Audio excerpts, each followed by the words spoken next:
La suite de votre grand journal du soir, alors que se poursuivent les mobilisations contre la réforme des retraites. Vous recevez ce soir en direct, Nathalie, le président de la Confédération des PME, François Asselin. Bonsoir François Asselin. Bonsoir. Merci d'être dans ce studio à mon micro ce soir. Évidemment, la Confédération des petites et moyennes entreprises. Vous sortez de l'Elysée il y a quelques instants. Merci d'être venu directement chez nous. Que vous a dit Emmanuel Macron ? On a abordé bien évidemment le sujet, puisque c'est le sujet d'actualité des retraites. Et puis, je voulais aborder plein d'autres sujets, puisque nous avons devant nous aussi d'autres réformes à venir, ne serait-ce que la santé au travail. Et puis, j'ai abordé aussi un sujet qui pour nous est très important, c'est la place des partenaires sociaux et des corps intermédiaires dans notre pays. Alors, si vous voulez bien, reprenons par thème les retraites, parce que c'est quand même le nœud du problème en ce moment. On a entendu Édouard Philippe, on va y venir dans un petit instant. Édouard Philippe qui communique il y a 2 heures de cela, de manière un peu impromptue, comme ça, pendant 15 minutes. Et un président que vous avez senti comment, après ces mobilisations d'hier, plus de 800 000 personnes à travers tout le pays ? Un président plutôt serein. Et puis en même temps déterminé, serein. Pourquoi ? Parce qu'il sait qu'il doit aller et il ira au bout de cette réforme. Maintenant, c'est comment y arriver. Et là, effectivement, hier, on a bien vu que c'était surtout une manifestation massive, mais très, on va dire, concentrée sur le public. Voilà, les actifs dans le public et les régimes spéciaux.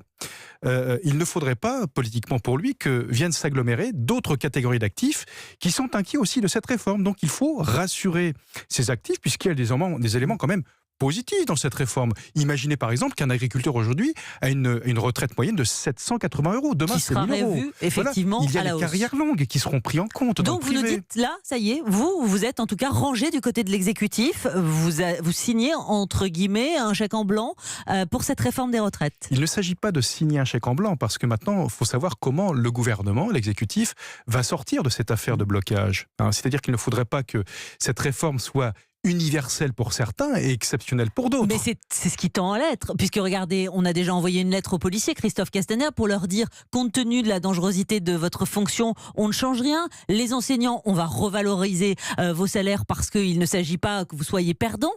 Ça va être par corporation. Alors, on va faire le tri. C'est le danger. Comme vous le dites, c'est le danger. Pour autant, il faut reconnaître qu'il y a des missions régaliennes de l'État. Il faut les respecter. Donc on n'a jamais été contre nous à la CPME, puis globalement le secteur marchand, contre le fait de reconnaître qu'il y a certaines missions régaliennes. Comme dans le secteur marchand, vous avez des gens qui commencent de bonne heure par l'apprentissage et qui puissent partir parce qu'ils ont une carrière longue plutôt que les autres salariés.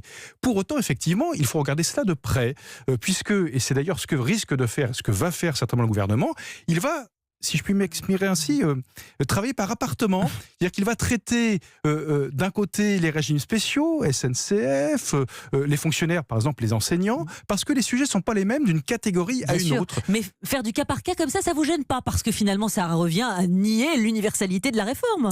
Alors il y a deux remarques par rapport à ça. C'est-à-dire qu'effectivement, si on fait du cas par cas pour certains et pour les autres, eh bien, on y va franco, là, effectivement, ça risque de coincer, et coincer fort. C'est pour ça que nous attendons, nous, à la CPME, la façon et la méthode dont le gouvernement va s'y prendre. C'est très important, parce qu'il ne faut pas oublier quand même quelque chose dans le pays. Vous avez des indépendants des professions libérales, ils sont plus de 3 millions, leurs caisses sont équilibrées, ils ont même des réserves. Vous avez les salariés du secteur marchand, avec une caisse équilibrée qui a des réserves. Il ne faudrait pas, entre guillemets, que les efforts des uns servent finalement à ceux qu'il faut accompagner. Exactement. Alors, quand même, vous me dites déterminé, serein, François Asselin. Mais moi, quand j'entends Édouard Philippe tout à l'heure, ma logique n'est pas celle de la confrontation, c'est ce qu'il dit, ajoutant qu'il faudra renoncer aux régimes spéciaux, mais nous avons le temps. Que veut dire cette prise de parole quand même ? Comment vous la traduisez au lendemain de cette grève, à la veille de la journée du 10, mardi, nouvelle mobilisation, c'est 800 000 personnes hier dans la rue. Il n'y a aucun moment où vous sentez que ça vacille du côté de l'exécutif ? Pour l'instant, très honnêtement, prévue cette communication ? Pour l'instant, très honnêtement, non. Nous avons rendez-vous lundi après-midi avec Jean-Paul Delevoye et Agnès Buzyn. Il y aura la prise de parole du Premier ministre mercredi à midi.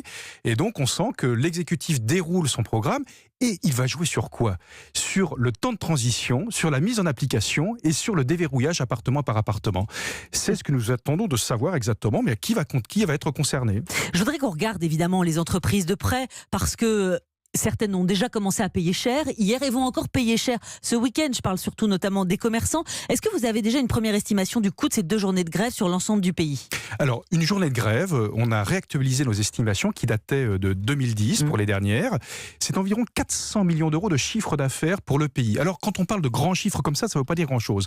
Mais ça veut dire que vous avez des commerçants qui ont fait 0 de chiffre d'affaires. C'est pas moins 20, moins 30, c'est carrément 0. Ah ben parfois, si vous êtes sur le chemin d'un cortège de manifestations, on a fermé boutique. Vous fermez boutique. Et puis, vous avez tous ceux qui devaient se déplacer, qui ne se déplacent pas. Quand vous avez un rendez-vous commercial pour signer une affaire, ce rendez-vous est annulé, l'affaire n'est pas signée. Sera-t-elle plus tard ?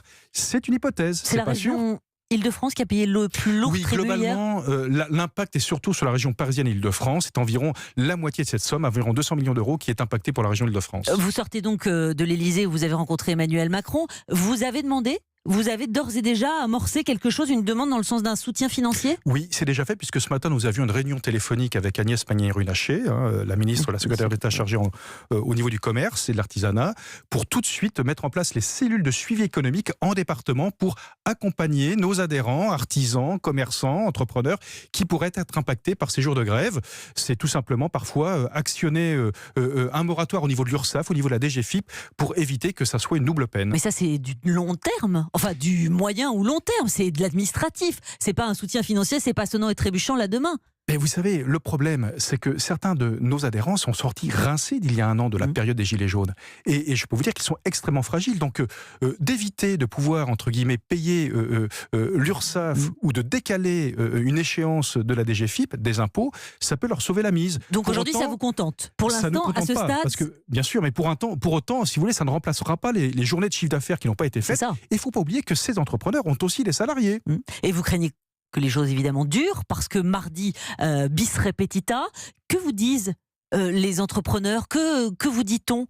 Les entrepreneurs sont très clairs là-dessus, c'est-à-dire que, rendez-vous compte, ils se disent, nous sommes doublement victimes, c'est-à-dire que nous avons tout le temps cotisé d'une façon en bon père de famille, géré notre caisse de retraite, et ce sont ceux qui ont des forts déséquilibres, qui ont bénéficié depuis plus de 40 ans de notre générosité, qui finalement nous empêchent de travailler.